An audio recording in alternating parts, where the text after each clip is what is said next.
Hello everyone, welcome to unique way education.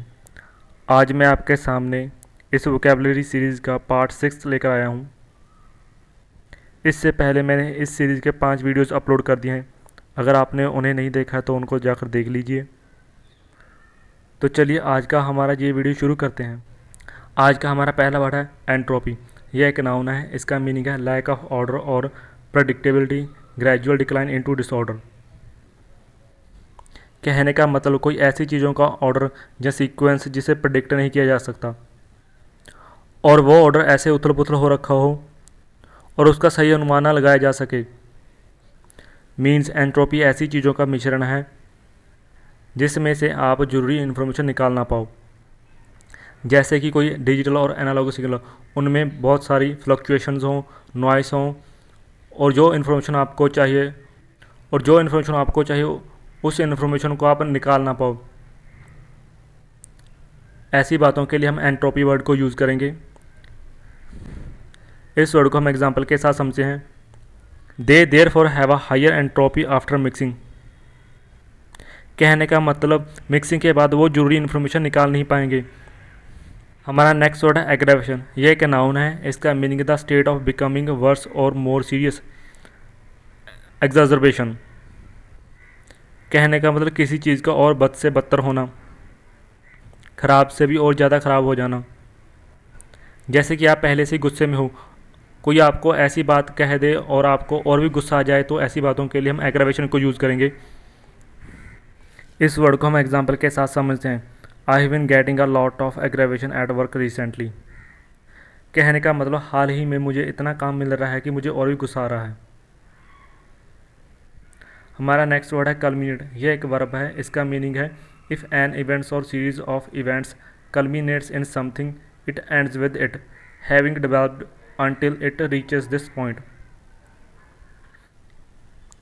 कहने का मतलब कोई घटना या घटनाओं की कोई ऐसी सीरीज जो कहीं पर ख़त्म हो रही हो, जहाँ पहुँच रही हो, और वो घटना तब तक पैदा हो रही हो जब तक वो अपने पॉइंट तक पहुँच ना जाए। इस वर्ड को हम एग्जाम्पल के साथ समझते हैं। My arguments with the boss got worse and finally culminated in my resignation. Means boss के साथ मेरी बहस इतनी बढ़ गई कि आखिरकार मुझे रिज़ाइन ही करना पड़ा। हमारा नेक्स्ट वर्ड है परसिस्टेंट। यह एक एडजेक्टिव है। इसका मीनिंग है lasting for a long time और difficult to get rid of. Means जिद्दी, अड़ियल, जो एक ही जिद पर अड़ा हो और उससे पीछा छुड़ाना आसान ना हो। ऐसी बातों के लिए हम परसिस्टेंट वर्ड को यूज़ करेंगे।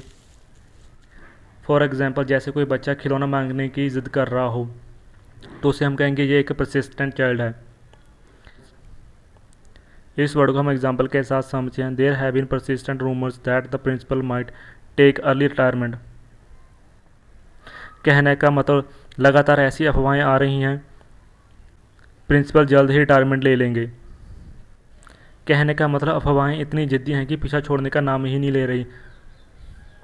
प्रिंसिपल के रिटायर होने की अफवाहें उड़ रही हैं। हमारा नेक्स्ट वर्ड है कर्डल। यह एक वर्ब है। इसका मीनिंग है to protect and treat someone और समथिंग विद ग्रेट केयर। कहने का मतलब किसी चीज़ को प्रोटेक्ट करना, उसे सुरक्षा प्रदान करना, जैसे कि किसी को लाड प्यार करना। अगर आप किसी छोटे बच्चे को अफेक्शन शो करते हो तो आप उसे कर्डल कर रहे हो। इन बातों के लिए हम कर्डल वर्ड को यूज़ करेंगे। इस वर्ड को हम एग्जाम्पल के साथ समझते हैं। The coach does not curdle his players.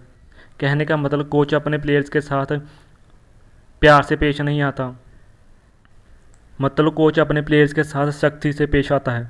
क्योंकि अगर कोच अपने प्लेयर्स के साथ सख्ती से पेश नहीं आएगा तो उसके प्लेयर डिसिप्लिन में नहीं रहेंगे। हमारा नेक्स्ट वर्ड है डिवोल्यूशन। यह एक नाउन है। इसका मीनिंग है द मूविंग ऑफ पावर और responsibility from a main organisation to a lower level और from a central government to local government. कहने का मतलब किसी पावर का किसी बड़ी ऑर्गेनाइजेशन से छोटी ऑर्गेनाइजेशन को जाना, जैसे कि सेंट्रल गवर्नमेंट की पावर स्टेट गवर्नमेंट को जाना, जैसे कि किसी कंपनी के सीईओ की पावर उसके नीचे वाले व्यक्ति को दे देना। तो ऐसी बातों के लिए हम डिवोल्यूशन वर्ड को यूज़ करेंगे। इस वर्ड को हम एग्जाम्पल के साथ समझते हैं। The majority of people in the province are in favour of devolution. कहने का मतलब उस क्षेत्र में ऐसे लोगों की संख्या बहुत ज़्यादा है जो डिवोल्यूशन के फेवर में है। मीन्स वो लोग चाहते हैं कि ऊपरले स्तर की पावर निचले स्तर पर दे दी जाए। हमारा नेक्स्ट वर्ड है आर्टिकुलेट। ये एक एडजेक्टिव है। इसका मीनिंग है able to express thoughts and feeling easily and clearly or showing this quality. कहने का मतलब अपने ख्यालों, अपनी भावनाओं को आसानी से और अच्छे से पेश करना।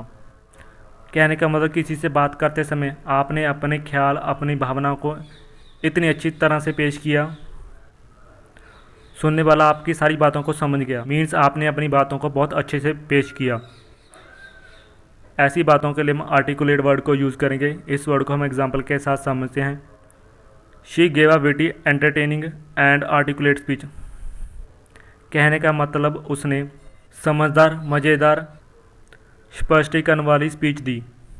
हमारा नेक्स्ट वर्ड है फ्लिम्जी। ये एक नाउन है। इसका मीनिंग है वेरी थिन और ईजिली ब्रोकन और डिस्ट्रॉयड। चलो कोई ऐसी वस्तु जो बहुत ही खस्ता हालत में हो, बहुत ही महीन हो, कोई वस्तु ऐसी स्थिति में हो अगर आप उसे हाथ लगाओ तो वो टूट जाए, या कोई ऐसी वस्तु जिसको आसानी से तोड़ा जा सके। इस वर्ड को हम एग्जाम्पल के साथ समझते हैं। We spend the night in a flimsy wooden hut. Means हमने रात ऐसी झोंपड़ी में गुजारी जो बहुत ही फ्लिम्जी थी, मीन्स बहुत ही खस्ता हालत में थी। हमारा नेक्स्ट वर्ड है कंटेम्पचुअसली। ये एक एडवर्ब है। इसका मीनिंग है in a way that show your strong dislike और a lack of respect for someone और समथिंग। इसका मीनिंग है किसी चीज़ को बहुत ज़्यादा नफरत करना, आप किसी को बिल्कुल भी रिस्पेक्ट ना दो। फॉर एग्जाम्पल, आपके दोस्त को बिग बॉस बहुत पसंद हो, का दोस्त आपके साथ बिग बॉस की बातें करने लग जाए तो आप क्या करोगे? तो आप उसकी बातों को डिसलाइक करोगे। मीन्स एक तरह से आप उसकी बातों से नफरत करोगे, क्योंकि ऐसी बातें आपको सुनना बिल्कुल ही पसंद नहीं है। ऐसी बातों के लिए हम कंटेम्पचुअसली वर्ड को यूज़ करेंगे। इस वर्ड को हम एग्जाम्पल के साथ समझते हैं। He was bullied at school and treated कंटेम्पचुअसली by his step father. कहने का मतलब वो स्कूल से भी मार खा कर आता था और उसका सौतेला बाप उससे बहुत बुरी तरह से पेश आता था। हमारा नेक्स्ट वर्ड है हाउंड। ये एक वर्ब और नाउन दोनों ही हैं। इसका मीनिंग है to chase someone or to refuse to leave someone alone especially because you want to get something from them. पहले हम वर्ब के बारे में बात करते हैं। कहने का मतलब किसी का ऐसे पीछा करना, आप उसका पीछा तब तक ना छोड़ो जब तक आप उससे कोई बात जान ना लो। मीन्स वो व्यक्ति जहाँ भी जाए आप उस व्यक्ति के पीछे पीछे कभी भी उस व्यक्ति को अकेला ना छोड़ो। ऐसी बातों के लिए हम हाउंड वर्ब को यूज़ करेंगे। और दूसरा है नाउन हाउंड। हाउंड ऐसे कुत्ते हैं जो सूंघकर किसी चीज़ का पता लगा लेते हैं। इन कुत्तों को हाउंड डॉग्स बोला जाता है। सो हाउंड वर्ड का यूज़ इस सेंस में भी यूज़ किया जाता है। इस वर्ड को हम एग्जाम्पल के साथ समझते हैं। The reporters would not stop hounding her. कहने का मतलब पत्रकार उसका पीछा करना नहीं छोड़ेंगे। वो जहाँ भी जाएगी पत्रकार उसके पीछे पीछे ही रहेंगे जब तक कि पत्रकार उसके बारे में नई बातें जान ना ले। So that's it. ये थे हमारे आज के 10 वर्ड। अगर आपको ये वीडियो अच्छी लगी तो वीडियो को लाइक करें, चैनल को सब्सक्राइब करें। Thank you everyone.